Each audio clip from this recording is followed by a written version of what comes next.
What's the deal, family?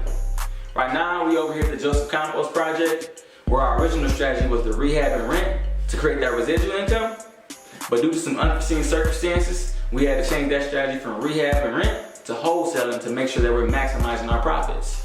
So stay tuned while I highlight some of the lessons I've learned to prevent y'all from making those same mistakes.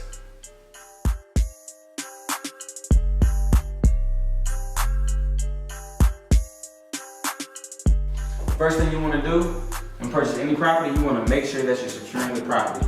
Secure the doors, secure the windows, put insurance on the property, and also make sure you have an alarm system. And we did exactly just that. We had an alarm system and sensors in each and every room. And guess what they did? They still broke in. They broke in and stole the alarm system that's set right here and windows that I had to replace. So lesson learned. Even though you secure the bag, there's still risk for theft during the renovation process.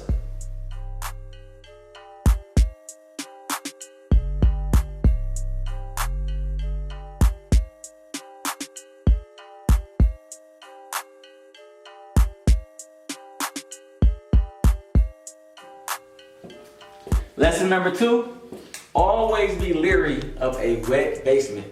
Because a wet basement, there's always unforeseen expenses. Now with this basement, we knew we were going to tear out the drywall, as you can see, because the water line had reached up to here, which means that all this was mildew and it had to come out. But what we didn't know is that we were going to have to take out the support beams because they had rusted out. As you can see, we supported the house with these new temporary support beams.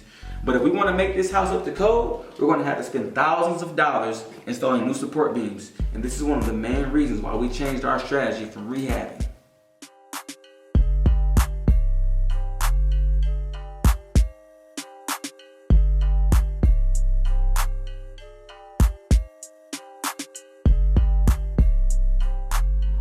So lesson number 3, when working on any rehab project, I recommend you to hire credible, reliable contractors that do quality work in a timely manner.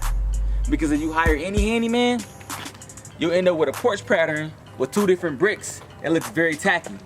So I recommend you, when you're hiring your contractors, always call references and make sure you look at their portfolio.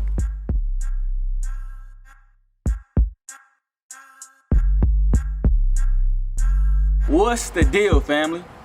The main takeaway of this whole project is to know when to cut your losses, but never take it as a loss. Because it's best to walk away with some profit versus continuing to pour money into an asset than it's worth. So thank y'all for tuning into Revere Estates, where we save homes, then save families.